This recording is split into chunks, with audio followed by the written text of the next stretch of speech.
नमस्कार दोस्तों, अंधविश्वास दूर करने की दिशा में ये हमारा 39वां वीडियो है। इससे पहले भी जो मैंने 38 वीडियो बनाए हैं उसमें हमने अंधविश्वास को दूर करने का प्रयास किया है। अगर आपने अभी तक उन वीडियो को नहीं देखा है तो उन्हें जरूर देखें ताकि हमारे समाज से अंधविश्वास दूर हो सके।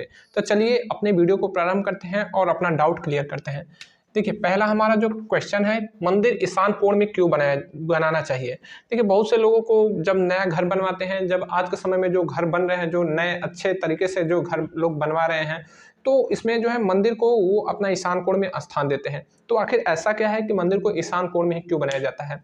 बहुत से लोग जो है वो मानते हैं कि ईशान कोण में बनाना चाहिए, लेकिन इसके पीछे का उन्हें रीजन नहीं पता है। वो अपना घर बनवा चुके हैं, घर में मंदिर का निवास भी करवा चुके हैं, लेकिन उनका नहीं पता है ईशान कोण में मंदिर क्यों बनाना चाहिए। तो मैं आपको बता दूं कि ईशान कोण में मंदिर क्यों बनाना चाहिए। सबसे पहले हम लोग समझते हैं कि ईशान कोण होता क्या है। देखिए, ईशान कोण जो है दिशा, जैसे हमारी 4 दिशाएं हैं, उसी तरह से इसकी भी एक दिशा होती है। जिस तरह से हमारे पूर्व पश्चिम उत्तर दक्षिण दिशा है, तो उसी तरह से जो ईशान कोण है वो आपके घर का एक कोना होता है। जो घर का आपका कोना होता है उसे ईशान कोण कहते हैं। तो घर के कोने जो है, चारों दिशा में 4 कोने हो गए, तो फिर कौन सा दिशा जो है, कौन सा कोना जो है, कौन सा कॉर्नर जो है, उसे ईशान कोण कहते हैं। तो आपका जो उत्तर और पूरब का जो कॉर्नर हो गया, जो उत्तर और पूरब का जो कोना हो गया, इसे ही ईशान कोण कहा जाता है। देखिए, जब भी सूर्योदय होता है तो आपने देखा होगा कि सूर्योदय जो है, अभी सूरज निकलने से पहले आप देखेंगे तो उत्तर दिशा में लालिमा जो है धीरे धीरे निकल गई होती है। उत्तर दिशा में जो है प्रकाशमय उत्तर दिशा हो गया होता है। फिर धीरे धीरे आपका जो पूरब दिशा है उसमें से सूर्य जो निकलता दिखाई देता है। तो उत्तर और पूरब का जो दिशा होता है उसे हम लोग कहते हैं ईशान कोण। उत्तर पूरब का जो कोना हो गया घर का, उसे ही हम लोग कहते हैं ईशान कोण। तो सूर्योदय जो होता है वो सबसे पहले ईशान कोण में ही होता है। तो ईशान कोण में ही इसीलिए मंदिर बनाया जाता है कि मंदिर अगर ईशान कोण में रहेगा तो जो स्त्रियां पूजा पाठ करती हैं तो वो सुबह सुबह नहा धो के जो है या पूजा पाठ करने बैठती हैं। तो अगर ईशान कोण में मंदिर रहेगा तो ईशान कोण में मंदिर रहने के साथ अगर घर में खिड़की है तो खिड़की के रास्ते जो है प्रकाश उनके शरीर पे सीधा पड़ता है। तो उन्हें सूर्य का जो सुबह सुबह का जो प्रकाश होता है वो काफ़ी अच्छा होता है। उसमें काफ़ी जो है विटामिन डी की मात्रा ज़्यादा आती है। तो उनके अगर शरीर पे गिरता है तो उन्हें विटामिन डी की भी प्राप्ति होती है, क्योंकि स्त्रियाँ जो है वो घर में पूजा पाठ करती है, ज़्यादातर वो घर से बाहर नहीं निकलते। पुरुष जो है घर से बाहर निकलते रहते हैं, लेकिन स्त्रियाँ जो है वो घर से बाहर ज़्यादा नहीं निकलते हैं, तो उन्हें धूप जो है, सूर्य का प्रकाश जो है बहुत कम मिलता है। तो इसी मकसद से बनाया गया कि अगर सुबह वो आधे घंटे भी अगर जो है पूजा करती हैं, तो पूजा करने का जो ईशान कोण में जो जगह बनाया गया है, तो वहाँ पे खिड़की के माध्यम से जो है सीधे उनके शरीर पे जो है वो सूर्य का जो प्रकाश पड़ेगा, तो सूर्य का प्रकाश पड़ेगा तो उन्हें विटामिन डी की प्राप्ति होगी और उनका जो है स्वास्थ्य सही रहेगा। तो ये इसका ईशान कोण में मंदिर बनने के पीछे का मेन कारण यही है। लेकिन लोग जो है इसमें कई तरह से अध्यात्म से इसमें जुड़ी हुई कहानियाँ जोड़ देते हैं। लोगों को अंधविश्वास जो है बढ़ाने के लिए कई तरह के इसमें जो है विश्वास जोड़ देते हैं और तमाम जो है लोगों को गलत गलत कहानियाँ सुना देते हैं। तो ऐसा नहीं है। ईशान कोण में मंदिर बनाने के पीछे केवल और केवल प्राकृतिक कारण है। लोग कहते हैं कि ये वास्तुशास्त्र का विषय है, लेकिन वास्तुशास्त्र जो है आपके प्रकृति पे आधारित है। वो समझिए कि भौगोलिक घटनाओं पर आधारित एक विज्ञान है। नेक्स्ट है, शनि देव पर तेल क्यों चढ़ाया जाता है। देखा होगा आपने फिल्मों में, स्पेशली ये तो अब देखने को मिल रहा है, स्पेशली कई फिल्में ऐसे बन चुके हैं जिसपे शनि देव महाराज की कृपा रहती है, तो वो फलता फूलता है शनि देव जो है। उसमें कई तरह के ऐसे मूवी आ गए हैं, किस तरह से ऐसे जो है धारावाहिक हमारे टीवी चैनल पे आ गए हैं और लोग जो है स्त्रियाँ स्पेशली काफ़ी देखती रहती हैं और खूब ज़्यादा शनिदेव महाराज की पूजा पाठ करती रहती है। तो आपके मन में भी एक क्वेश्चन होता हो कि शनिदेव महाराज पर तेल क्यों चढ़ाया जाता है। कोई भी ऐसा जो है देवी देवता नहीं है, भगवान नहीं है जिन पे तेल चढ़ाया जाता है। उन पे दूध चढ़ाया जाता है, फल चढ़ाया जाता है, पानी चढ़ाया जाता है, लेकिन इस शनिदेव महाराज पे तेल क्यों चढ़ाया जाता है।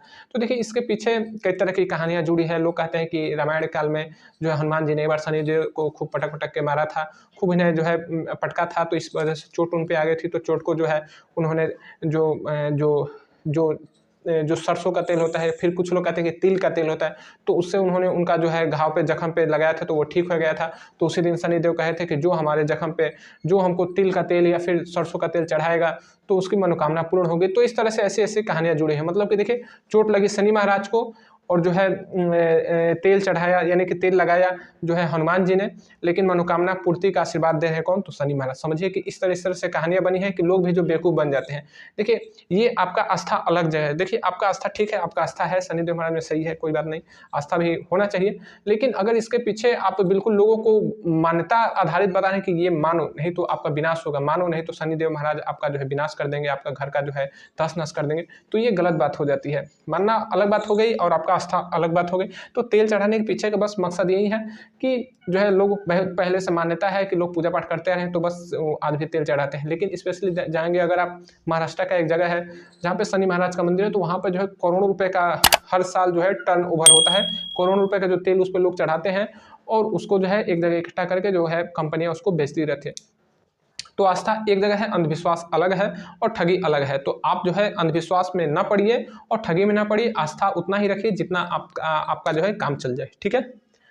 नेक्स्ट है, नींबू से खून कैसे निकलता है। आपने देखा हो कि कई मदारी वाले आते हैं या फिर कई जादूगर ऐसे आते हैं जो कि नींबू से खून निकाल देते हैं। नींबू को काटते हैं और वहाँ से दिखाई देता है कि वहाँ से खून निकल रहा है। तो पहले तो देखेंगे तो हमें लगेगा कि यार ये कैसे खून निकल गया, लेकिन इसके पीछे जो है ये कोई जादू नहीं होता है, ये कोई जो है मंत्र का प्रभाव नहीं होता। बहुत से लोग ऐसे होते हैं जो नींबू को घुमाएंगे और एक मंत्र मारेंगे नींबू पर, फिर चाकू को मंत्र मारेंगे और उसको काट देंगे तो खून निकलेगा। तो लोगों को बताएंगे देखिए आपके घर में जो है प्रेत बाधा है, खून निकल रहा है नींबू से। अब लोग घबरा जाते हैं कि वाकई में खून निकला है तो जरूर कुछ घर में प्रेत बाधा है, और लोग जो है मूर्ख बन जाते हैं, अंधविश्वास की दुनिया में वो लोग फंस जाते हैं और उनका जो है आर्थिक रूप से काफ़ी शोषण किया जाता है। तो नींबू से खून निकालना कोई बहुत बड़ी बात नहीं है। अगर आप भी नींबू से खून निकालना चाहते हैं, लोगों को जादू दिखाना चाहते हैं, तो बस एक चाकू लीजिए, एक नींबू लीजिए और चाकू पे जो है आप उस पे एक रसायन आता है जिसका नाम मिथाइल ऑरेंज है। अगर मिथाइल ऑरेंज आपको कहीं से मिल जाता है तो आप उसको चाकू पे लगा दीजिए धीरे से, किसी को ताकि पता ना चले, और उससे अगर आप नींबू काटेंगे तो आपका नींबू से खून निकलेगा ही निकलेगा। दूसरा आपका जो रसायन है कि अगर आप कटहल का जो पेड़ होता है तो कटहल तोड़ने पर देखेंगे तो वहाँ पे सफ़ेद कलर का एक लिक्विड आता है। अगर उस लिक्विड को भी चाकू पर लगाकर नींबू काटेंगे तो वहाँ से भी आपको नींबू से जो निकलेगा तो वो आपको खून की तरह ही दिखाई देगा। तो लोग मानते हैं कि ये सब खून निकलता है, लेकिन ऐसा कुछ नहीं, ऐसा कोई भी मंत्र नहीं, ऐसा कोई भी तंत्र नहीं जो कि नींबू से खून निकाल दे। ये केवल एक रसायन है और ये हाथ की सफाई है। नेक्स्ट है, महिलाएं ज़्यादातर भूत प्रेत का शिकार क्यों हो जाती हैं। अक्सर आपने देखा हो कि जहाँ पे प्रेत दरबार लगता है, जैसे कि बाबा बागेश्वर हो गए या फिर कई ऐसे बाबा, आज के समय में तो यूट्यूब पे हजारों बाबा पड़े हुए हैं, तो आखिर ऐसे बाबा के दरबार में देखेंगे तो महिलाएं ज़्यादा पहुँचती हैं, महिलाएं को ही ज़्यादा भूत प्रेत लगता है। तो आखिर ऐसा क्यों, महिलाओं को ही ज़्यादा भूत प्रेत क्यों पकड़ता है। तो इसके पीछे का रीजन मैं आपको बता रहा हूँ कि आपने देखा हो कि हमारे समाज में पूजा पाठ सबसे ज़्यादा कौन करता है, पुरुष करता है या महिलाएं करती हैं।